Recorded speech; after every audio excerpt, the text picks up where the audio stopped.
இந்த சனிப்பெயர்ச்சி கடகத்திற்கு எந்த மாதிரியான மாற்றங்களை ஏற்படுத்த போகுதுன்னு பார்க்க போறோம். கோகுலக்கண்ணன் ஐயாவிடமிருந்து தொடங்கலாம். கடகத்துக்கு எப்படி இருக்கு?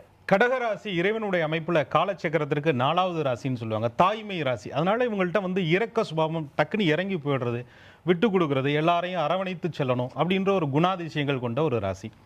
கடந்த 2.5 வருட காலமா இவர்களுக்கு 8வது இடத்துல சனி பகவான் உட்கார்ந்துருந்தார். அதை நம்ம அஷ்டம சனி அப்படின்னு சொல்றோம்.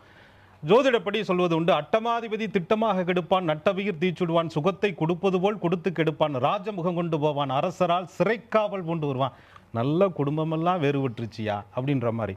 கடகராசிக்காரங்க அதாவது எப்படி சொல்றதுன்னா, கடல்ல கலங்கரை விளக்கே தெரியாத மாதிரி கப்பலில் தவிச்சுக்கிட்டு இருக்கிற மாதிரி. கப்பலில் தவிச்சாலும் பரவாயில்ல, ஓட்ட கப்பலில் தவிச்சுக்கிட்டு இருக்கிற மாதிரி இந்த 2.5 வருஷமா தொழில் முடக்கம், வருமான முடக்கம், குடும்பத்துக்குள்ள நிம்மதி கிடையாது, அவமானங்கள், எந்த வேலைக்கு போனாலும் அந்த வேலையில் 3 மாதம் 4 மாதத்துக்கு மேலே நிலைக்கிறது கிடையாது, வெளிநாடு போனாலும் அங்கே ஸ்திரமாக உட்கார்றது கிடையாது, கஷ்டப்பட்டு வாங்கின சொத்து சுகங்களை கூட இழக்க வேண்டிய நிர்பந்தத்திற்கு அந்த கடகராசிக்காரர்கள் தள்ளப்பட்டாங்க. அப்படிப்பட்ட அவர்களுக்கு இந்த சனி பகவான் வாக்கிய பஞ்சாங்கத்தின்படி 6ஆம் தேதி விலகிறது ஒரு அற்புதமான யோகம்னு சொல்லலாம். பாக்கியத்தில் போய் 9ஆம் இடத்துல சனி பகவான் உட்கார்றாரு. அப்போ கடகராசிக்காரர்களுக்கு 7, 8 பாவி திரிகோணத்தில் உட்கார்றது சிறப்பு அப்படின்னு சொல்றாங்க புலிப்பானி ஐயா. கணமாறு லாபத்தில் சனி அமர விதி தீர்க்கம் தனமுண்டு பிதுர்தோஷம் சத்ருபங்கம் தரணிதனில் பேர் விளங்கும் அரசன் லாபம் யா அப்படின்னு சொல்றார். ஆனா அட்டமஸ்தானத்துக்கு 2ல் உட்கார்றாரு, அப்பாவை கொஞ்சம் பார்த்துக்கணுமே. ஏன்னு சொன்னா கடகத்திற்கு 2 சூரியன், அவர் வீட்டிற்கு 8லே சனி, 9ஆம் இடத்திற்கு உட்கார்ந்துருக்கும் போது தகப்பனாருடைய உடல்நிலை, கஷ்டப்பட்டு 2.5 வருஷம் சம்பாதிச்சேன் சார், அப்பாவுக்காக எல்லாம் பார்க்க வரும்போது உடல்நிலை சரியில்லை சார், அப்பா பாதிக்கப்பட்டார் சார் அப்படின்னு சொல்லக்கூடிய சில அமைப்புகளை வீட்டில் கடகராசிக்காரர்கள் சந்திக்க வேண்டியது வரும். அதை மட்டும் கொஞ்சம் பார்த்துக்கிட்டாங்கன்னா கடகராசிக்காரர்களுக்கு ரொம்ப சிறப்பு. அந்த மாதிரி நேரத்தில் விநாயகப் பெருமானுக்கு அருகம்புல் சாற்றி கடகராசி வழிபாடு செய்யறது ரொம்ப சிறப்பு. ஐயா செய்குழி சேதாரம் எதுவும் இல்லாம ஃப்ரீயா விட்டுட்டீங்க அப்படின்னு சொல்லிட்டு நேரா போய் திருநள்ளாறுல ஒரு கும்பிடு போட்டுட்டு வந்ததுக்கு அப்புறம் கடகராசிக்காரர்களுடைய வாழ்க்கையில் குலதெய்வத்தை வழிபாடு பண்ணால் அடுத்த கட்ட வளர்ச்சிக்கு போகலாம். சிறப்புங்க ஐயா. நங்கநல்லூர் பஞ்சநாதன் ஐயா, நீங்க சொல்லுங்க, கடகத்துக்கு எப்படி அமையுது? கடகராசிக்காரர்களை பொறுத்த வரைக்கும் எப்போதுமே ஒரு இளகிய மனம். இவர்களுக்கு எங்கேயுமே பார்த்தீங்கன்னா ஒரு குடும்ப வாழ்க்கையில் ஒரு வேஷம் போட தெரியாது, அனுசரித்து போக தெரியாது, ரொம்ப சென்சிட்டிவாக இருப்பாங்க. என் வீட்டுக்காரன் என்கிட்ட ரொம்ப அன்பாக இருக்கணும் அப்படின்னு ஒரு எதிர்பார்ப்பு, அங்கே ஒரு ஏமாற்றம். இப்போ என்ன ஆகுதுன்னா, எப்போவுமே இது நடக்குது கடகராசிக்காரர்களுக்கு. ரொம்ப நேர்மையாக பேசுவது, ஒரு நேரம் இவங்க இப்படித்தான் பேசுகிறாங்கன்னு நீங்கள் கணக்கு போட்டு சிரித்து பேசுகிறாங்களே நினைக்கும் போது சில நேரம் இவர்கள் வார்த்தையிலே வரக்கூடிய குத்தல் மனிதர்கள் வாழ்க்கையை பாதிக்கும். இது கடகராசிக்கு ஒரு இயற்கை, அதை சனி பகவான் கொடுக்கக்கூடிய ஒரு தன்மை. இப்போ இந்த சனி பகவான் எங்கே இருக்கார் அப்படின்னா, பாக்கியஸ்தானத்தில் சென்று அப்படி உட்காருக்கிறார். அந்த பாக்கியஸ்தானம் என்பது இவர்களுக்கு 6ஆம் இடத்திற்கும் 9ஆம் இடத்திற்கும் அதிபதி குரு பகவான். அந்த குரு பகவானுடைய ஸ்தானத்தில் போய் சனி பகவான் இருக்கிறார் அப்படிங்கும்போது இது நாள் வரை இருந்த நோய் நொடிகள் தீர்வதற்கு இந்த காலம் வழிவகுக்கும். அது ஒரு யோகம் வருது. நிறைய பேருக்கு பணி நிமித்தமாக ஃபாரின் போகிற யோகம், பிஸ்னஸுக்காக வெளிநாடு செல்லக்கூடிய யோகம், அதெல்லாம் இப்போ சேருது. மிகப்பெரிய யோகங்கள்.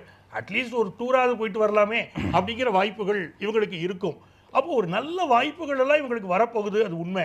ஆனால் வெளிநாட்டிலே பணியாற்றக்கூடிய சிலர் தாய்நாடு திரும்பக்கூடிய சூழ்நிலையும் இந்த சனி பகவான் இப்போ சிலருக்கு உருவாக்கி கொடுத்துருவார். பிஸ்னஸ் பண்ணுறவங்களை பார்த்தீங்கன்னா புதிய புதிய அக்ரிமெண்ட் இப்போ போடுவாங்க, ஒரு எக்ஸ்போர்ட் பிஸ்னஸுக்கான முயற்சிகள் இறங்குவாங்க, ரொம்ப தரமாக இவங்க பிஸ்னஸ் பண்ணுவாங்க, நல்லா இருக்கும். அதே மாதிரி திருமணத்திற்கு காத்திருக்கக்கூடியவர்கள் முதல் கல்யாணம் பாதிக்கப்பட்டிருக்கும். பல கடகராசிக்காரங்களை பார்த்தீங்கன்னா திருமண வாழ்க்கையில் வெற்றி பெற்றவர்கள்ங்கிறது ரொம்ப கம்மி. அவங்களுக்கு 7க்குரியவனே 8க்குரியவனாக இருக்கிறார். திருமண வாழ்க்கை தடை தான் அவங்களுக்கு. சில பேர் ரொம்ப பொறுமையாக சரி வாழ்ந்துட்டு போவோம் அப்படின்னு இருப்பாங்க. கணவன் மனைவி கடையில் ஒரு அந்யோன்யம் இருக்காது. அப்படி வேணால் இவர்கள் வாழ முடியும். அப்போ அந்த 7க்குரிய சனி 9ஆம் இடத்தில் இருக்கிற போது இவர்கள் சில பேர் மன முறிவு ஏற்பட்டவர்களுக்கு மறு திருமணம் நடக்கக்கூடிய அமைப்பும் இப்போ சேர்ந்துடும். அவை குழந்தை பாக்கியத்தை காத்திருக்கக்கூடியவங்களுக்கு நல்ல குழந்தை பாக்கியத்தையும் அது கொடுக்கிறது. ஸோ சனி பகவான் மிகுந்த நன்மைகளை தருகிறார். அப்போ இவர் அந்த என்ன செய்யணும் அப்படின்னா, கோயில் கும்பாபிஷேகங்கள் நடக்கும் பாருங்க, அதற்கு இவர்களாலான உதவிகளை செய்யணும். கோயில் கட்டுங்கன்னு நான் கடகராசிக்காரங்களுக்கு சொல்லலை, கோயிலுக்கு நடக்கக்கூடிய கும்பாபிஷேக விழாக்களுக்கு உங்களால் ஆன உதவிகளை செய்யுங்க, எல்லாம் நல்லபடியாக இருக்கும். வாழ்க்கையிலே மகத்துவமான ஒரு காலத்தில் நீங்கள் நுழைகிறீங்க. பாரதி சுதர்மா, கடகத்துக்கு எப்படி அமைகிறது இந்த சனி பயிற்சி? கடகராசிக்காரர்களுக்கு பாக்கியத்தில் சனி வந்தாலும் கூட அவங்களுக்கு 2ல் கேது 8ல் ராகு இருக்குங்கிறத மறக்கக்கூடாது. ஏன்னா 2ஆம் இடம் அப்படிங்கிறது நம்ம பேசக்கூடிய வார்த்தை, நம்ம தனஸ்தானம் சொல்லுவோம், குடும்பஸ்தானம் எல்லாம் சொல்லுவோம். ஸோ மழை விட்டும் தூவான விடலை அப்படிங்கிற மாதிரி கொஞ்சம் அவங்க எச்சரிக்கையாக தான் இருக்கணும். பஞ்சநாதன் ஐயா நல்லா அவங்களுக்கு ஒரு பாசிட்டிவாக பூஸ்டிங்காக சொன்னார். பட் நான் எச்சரிக்கையாக இருக்கணுங்கிறதுக்காக இதை சொல்கிறேன். என்ன அவர் அப்படி சொன்னாரே, நான் கான்ட்ரடிக்டரியாக சொன்னேன்னு நேயர்கள் நினைக்கக்கூடாது. எப்போவுமே கிரகங்களினுடைய குணம் மாறாது. சனி பகவான் 9ஆம் இடத்திற்கு போய் அஷ்டம சனி முடிஞ்சாலும் கூட கடகராசிக்காரர்கள் அவங்க குடும்ப விஷயமா இருந்தாலும், பேசுகிறதா இருந்தாலும், பொருளாதார விஷயத்துலேயும் கொஞ்சம் இன்னும் அவங்க கவனமாக இருக்கணும், ராகு கேது பெயர்ச்சி முடிகிற வரைக்கும். அப்புறம் நமக்கு ஜூன் மாதம் அவங்களுக்கு குரு அவங்க ராசிக்கு வந்துடுறார். ஸோ ஜென்மத்தில் இருக்கக்கூடிய குரு, 2ஆம் இடத்துல கேது, 8ஆம் இடத்துல ராகு, பாக்கியத்தில் சனி. ஸோ இப்படிப்பட்ட ஒரு சூழ்நிலையில் இருக்கும்போது ஒரு மிக்ஸ்டு ஃபார்ச்சூன் அப்படின்னு தான் சொல்லணும். ஸோ பொதுவாக லேடிஸ் கொஞ்சம் கவனமாக இருக்கணும். குடும்ப வாழ்க்கையில் புதுசாக நிச்சயம் ஆனவங்க, இல்லை ரிலேஷன்ஷிப்பில் இருக்கிறவங்க, இவங்களுக்கெல்லாம் அவங்க கல்யாணம் முடிகிற வரைக்கும் கொஞ்சம் அவங்க அடக்கி வாசித்தா நல்லது. நமக்கு தான் சனியெல்லாம் மாறிடுச்சு, பாக்கியத்துக்கு வந்துருச்சு அப்படிங்கிறது இல்லாமல் கேதுவும் 2ஆம் இடத்துல இருக்காரு அப்படிங்கிறத கொஞ்சம் அவங்க நினைவு வச்சுருந்தாங்கன்னா கஷ்டத்தில் இருந்து தப்பிச்சுக்கலாம். பீமராஜ் ஐயர் அவர்களே, நீங்கள் சொல்லுங்கள், கடகத்துக்கு எப்படி அமையுது? கடகராசி அன்பர்களுக்கு அஷ்டம சனி விலகி 9ஆம் இடத்திற்கு வரார் வாக்கிய பஞ்சாங்கத்தின்படி. இந்த சனிப்பெயர்ச்சி உங்களுக்கு குருவருளையும் திருவருளையும் கூட்டி கொடுக்கும். சுயமாக இவங்களால் எந்த ஒரு விஷயத்துலையும் சீக்கிரமாக முடிவெடுக்க முடியாது. இன்னும் கேட்டால் கொஞ்சம் பயந்த சுபாவம் உள்ளவர்களாக இருப்பாங்க. அப்படி சொல்லும்போது சாட்சாத் ராமச்சந்திரமூர்த்தியே கடகராசி தானே, அவர் பயப்படுவாரா, ஒரு வில்லன் தானே சொல்லுவாங்க அப்படின்னா, அவ்வளோ சீக்கிரமாக பிரயோகப்படுத்த மாட்டார். அவரிடத்தில் அனைத்து சக்திகளும் இருக்கும், ஆனால் அதை பிரயோகம் பண்ண மாட்டார். எவ்வளோ முடியுமோ சாமதான பேத தண்டம் சொல்லி கடைசி வரைக்கும் அவர் பொறுமையை தான் கடைபிடிப்பார், அப்புறம்தான் முடிவெடுப்பார். அப்படியாக இவங்க ரொம்ப பொறுமைசாலிகளாக இருப்பாங்க, ரொம்ப யோசிக்கக்கூடியவர்களாக இருப்பாங்க. ஒரே மனநிலையில் இவங்களால் இருக்க முடியாது. அதனால் இந்த சனிப்பெயர்ச்சி காலத்தில் இவங்க பலனை அடையணும்னு சொன்னால் இவங்களுக்கு வேண்டியவர்கள் வெல்விஷர்னு சொல்லக்கூடியவங்க இவங்களுக்கு சொல்லக்கூடியது எல்லாவற்றையும் கேட்டாங்கன்னு சொன்னால் ரொம்ப நல்ல பலன் கிடைக்கும். 9ஆம் இடத்த குருஸ்தானம்னு சொல்லுவோம். அதனால் அந்த குருவுடைய வழிகாட்டுதல் இவங்களுக்கு ரொம்ப சிறப்பாக இருக்கும். தெய்வ அனுக்கிரகம் பரிபூர்ணமாக கிடைக்கும். இவங்களுக்கு எந்த ஒரு பிரச்சனை இருந்தாலும் இவங்க ஆத்மார்த்தமாக முழு நம்பிக்கையோடு இறைவனிடத்தில் வேண்டுனாங்கன்னு சொன்னால் அந்த பிரச்சனை தீரும்.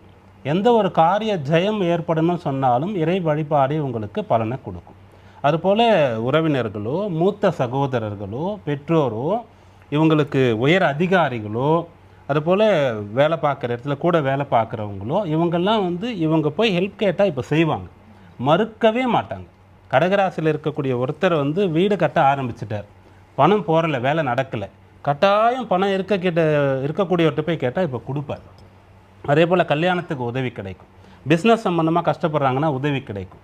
அப்போ உலகத்தில் நல்லவங்களும் இருக்காங்கன்றதை இவங்க தெரிந்து கொள்வாங்க. அதனால் 9ஆம் இடத்துல இந்த சனி வரார். அதே போல் இந்த சனிப்பெயர்ச்சி முழுவதுமாக இவங்களுக்கு பலன் தரணும்னு சொன்னால் இவங்களுக்கு வரக்கூடியதில் ஏதாவது ஒரு ஷேர், ஒரு பர்சன்டேஜ் நான் தர்மம் பண்ணுவேன் அப்படின்னு சொன்னால் கட்டாயம் பலன் கிடைக்கும். ஏன்னா பெற்றோர் நிறைய குழந்தைகளை பெற்றாலும் கூட நம்ம நடைமுறையில் பார்க்கக்கூடியது என்னென்னா, கடைசி பிள்ளையோடு தான் கடைசி காலத்தில் அவங்க இருப்பாங்க. முதல் பையனை கல்யாணம் ஆகிடும், அவன் தண்ணி கொடுத்துன்னு போயிடுவான், இல்லைன்னா கடைசி பையன் போகிற இடத்துக்கு இவங்க வருவாங்க, அவங்ககிட்ட தான் அம்மா அப்பா இருக்கிறத நம்ம நிறைய குடும்பங்களில் நம்ம பார்க்கலாம். அந்த மாதிரி இந்த நட்சத்திரங்கள் ராசிகள் அமைப்பில் தர்மார்த்த காம மோட்சம்னு சொல்லக்கூடிய 4 புருஷார்த்தங்கள் இருக்கிறது. அதில் கடைசியாக மோட்சம்னு சொல்லி இருக்கிறது, அதில் தான் கடகம் வரும். அதே போல் நட்சத்திரத்தில் அஸ்வினி மகம் மூலம்னு சொல்லி நம்ம சொல்லுவோம். அதில் குரு சனி புதனோடு தான் அந்த நட்சத்திர வரிசை ஒரு சுற்று முடிந்து அடுத்த சுற்று வரும், அதுவும் இங்கே தான் முடியும். அப்போ இவங்க என்னென்னா கடைசியாக வந்தவர்கள், முதல்ல வந்தவர்களை பார்த்து கொள்வதற்காக வந்தவர்கள் அப்படின்றது அர்த்தம். அப்போது அந்த ஒரு விஷயத்தை குடும்பத்திலையும் செய்யணும், பொது உலகத்துக்கும் இவங்க செய்யணும். அப்படிப்பட்ட ஒரு எண்ணம் இருந்துருச்சுன்னு சொன்னாலே கட்டாயம் இவங்களுக்கு பலன்கள் கிடைத்து கொண்டு இருக்கும். அப்படியாக இந்த சனிப்பெயர்ச்சி இவங்களுக்குன்னு ஒரு இஷ்ட தெய்வம், ஒரு குரு வழிபாடு, இவங்களுடைய குலதெய்வம், இறை நம்பிக்கையோடு எப்படிப்பட்ட பெரிய காரியத்தை செய்தாலும் அதில் பலன் கிடைக்கும்.